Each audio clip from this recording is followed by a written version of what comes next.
ஸ்ருதி ஸ்மிருதி புராணானாம் ஆலயம் கருணாலயம் நமாமி பகவத்பாத சங்கரம் லோகசங்கரம்.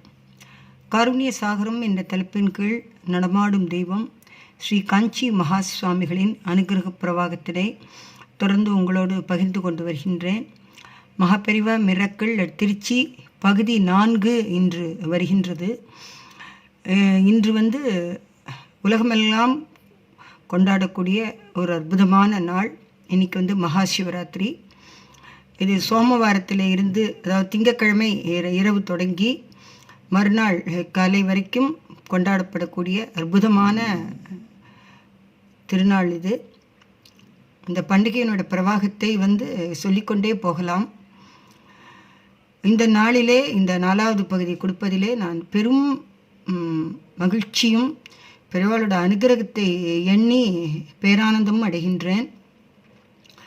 இன்றைக்கு நாம் பார்க்கக்கூடிய க்ஷேத்திரம் திருவிடைமருதூர் மகாலிங்க பெருமானுடைய அனுகிரகத்தினைத்தான் பார்க்க இருக்கின்றோம். உங்களுக்கெல்லாம் தெரிந்த ஊர் தான் திருவிடைமருதூர் என்பது. தென்னிந்தியாவில் இருக்கக்கூடிய அனைவருக்குமே தெரியும். இதில் மகாபெரிவா மிரக்கிள் பகுதி 4 ஏன் வருகின்றது என்றால், 4 என்பது சதுர்வேதத்தை குறிக்கின்றது. இந்த கோயிலினுடைய விருத்தாந்தங்கள்லாம் எல்லாருக்கும் தெரியும். பிரம்மகத்தி தோஷமே உள்ளே நுழைவதற்கு பயப்படக்கூடிய ஒரு கோவில் இது. அப்பேற்பட்ட க்ஷேத்திரம் இது. இன்னும் எத்தனையோ புராண வரலாறு இதில் இருக்கின்றது. இன்றைய தினம் மகாபெரிவாளோட அனுகிரகத்தை இந்த கோவிலுடைய தொடர்புடைய ஒரு பெரிய விஷயத்தை நான் இன்னைக்கு பார்க்க போகிறோம். இதை சொல்கிறதுக்கு முன்னாடி நான் முக்கியமான ஒரு பகுதியை கூறியே ஆக வேண்டும். ஒரு தடவை நான் திருச்சி மாநகரத்தில் இருக்கக்கூடிய முருகன் திருத்தலங்களுக்கு ஒரு தடவை சென்றிருந்தேன். பைலூர் முருகனை தரிசித்து விட்டு அன்றைய தினம் விராலிமலைக்கு செல்வதற்காக பயணித்தேன். விராலிமலையில் என்ன விசேஷம்னா, அருணகிரிநாத பெருமானுக்கு அஷ்டமா சித்தி கொடுத்த இடம் என்று நாம் அறிகிறோம். அது அதை பார்க்கணும், அதை தரிசனம் பண்ணணுங்கிறதுக்காக வேண்டி போயிருந்தேன். விராலிமலை போயிட்டு வந்தப்போ நான் கோவிலில் சுவாமியை தரிசனம் பண்ணிட்டு வரப்போ ஏறக்குறைய 12 மணிக்கு மேலே ஆகிடுது. உச்சி வெயில் ஆகிடுத்து. பொதுவாகவே திருச்சி மாநகரில் வெயில் கொஞ்சம் அபாரமாக தான் இருக்கும். திருச்சி, ஈரோடு, மதுரை, சேலம் இங்கெல்லாம் வெயில் கொஞ்சம் அதிகமாக தான் இருக்கும். அப்போ எனக்கு அந்த 12 மணி வெயில் அங்கே நான் செல்ல காலத்தில் மண்டபங்கள் தங்குவதற்கு அப்படிலாம் கிடையாது. இறங்கினா கீழே இறங்கி வந்துவிட வேண்டியதான். அப்போ ஒரு குறிப்பிட்ட இடத்துல பார்க்குறேன், இவ்வளோ வெயில் இருக்கே. இந்த விராலி மலையில் மயில் உலாவி கொண்டிருக்கின்ற இடம் என்று அருணகிரிநாதர் தன்னுடைய திருப்புகழிலே குறிப்பிடுகின்றார். குன்றிருக்கும் இடமெல்லாம் குமரன் இருக்கும் இடம் என்று சொல்லிவிட்டார். இப்போ குமரன் இருக்கக்கூடிய இடத்திலே கண்டிப்பாக அவனுடைய பிரதான வாகனமான மயில் அங்கே இருக்கும். ஒரு மயில் கூட இன்றைக்கி நம்ம பார்க்க முடியாதே, நம்ம சரியான வெயிலில் வந்திருக்கோமே அப்படின்னு நினச்சிட்டு ஒரு நிழல் இருக்கிற இடத்துல கொஞ்சம் ஒதுங்கி அப்படியே நினச்சின்னு இருக்கேன். திடீரென்று என்ன ஆயிற்றுன்னு தெரியல, ஒரு மேக மூட்டம் உண்டாயிற்று. அப்படியே ஒரு கொடை பிடிச்ச மாதிரி அந்த இடம் மாறுறது. அப்படியே கிடுகிடுகிடுன்னு வானத்தில் மேகமெல்லாம் ஒன்று சேர்றது. திடீர்னு வானவில் தோன்றுகின்றது. எனக்கு அதிசயமாக இருக்குது, இதெல்லாம் உண்மையிலே நம்ம பார்க்குறோமா அப்படின்னு சொல்லிட்டு என்னையே நான் கிள்ளி பார்த்துட்டேன். உண்மைதான், நடந்தது உண்மைதான். எனக்கு வலிக்கிறது. கொஞ்ச நேரம் ஆச்சு.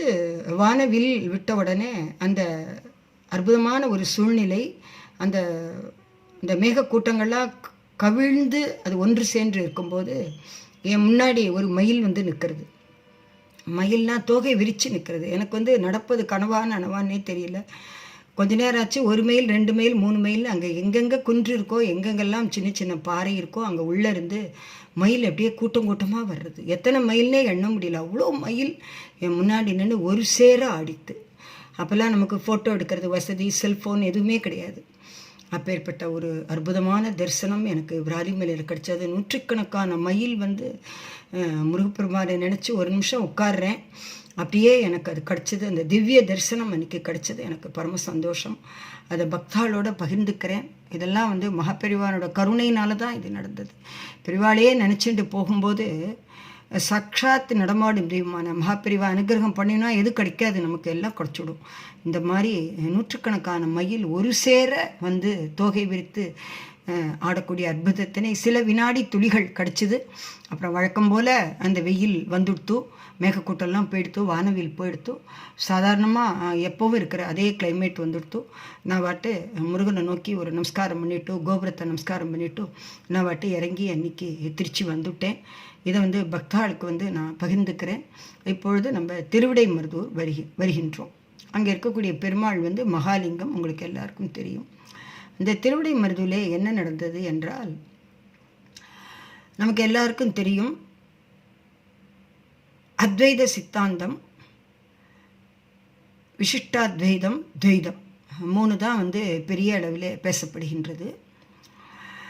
அந்த மாதிரி ஒரு காலகட்டத்தில் அந்த கோவிலில் எந்த சித்தாந்தம் சிறந்தது, ஆச்சாரியர்கள் அனுகிரகம் பெற்ற அந்த சித்தாந்தத்தை, அவர்கள் நமக்கு இந்த உலகத்துக்கு கொடுத்த பொக்கிஷத்தை பற்றி எல்லோரும் அன்றைக்கி மகா பண்டிதர்களெல்லாம் உரையாடி கொண்டிருக்கிற இடத்திலே, அந்த வித்வத் சபை நடக்கின்ற இடத்திலே மகாலிங்க சுவாமியினுடைய அந்த சிவலிங்கத்திலே இருந்து ஒரு கரம் புறப்பட்டு ஒரு அசரீரி கேட்டது. அத்வைதம் சத்தியம் என்று 3 தடவை கேட்டது என்று ஒரு வரலாறை நாம் அறிகின்றோம்.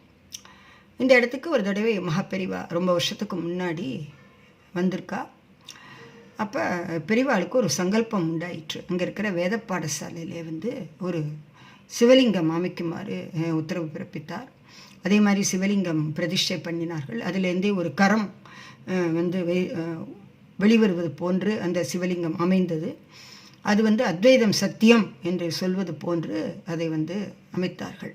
இன்றைக்கும் நீங்கள் அந்த திருவிடைமருதூர் அருகில் இருக்கக்கூடிய சங்கரமடத்தில் இருக்கக்கூடிய அந்த இடத்துல சென்றால் அந்த சிவலிங்கத்தை நாம் காணலாம். மகாபெரிவாளுடைய உத்தரவின் பேரில் அமைத்த அந்த சிவலிங்கத்தை நாம் தரிசனம் பண்ணலாம்.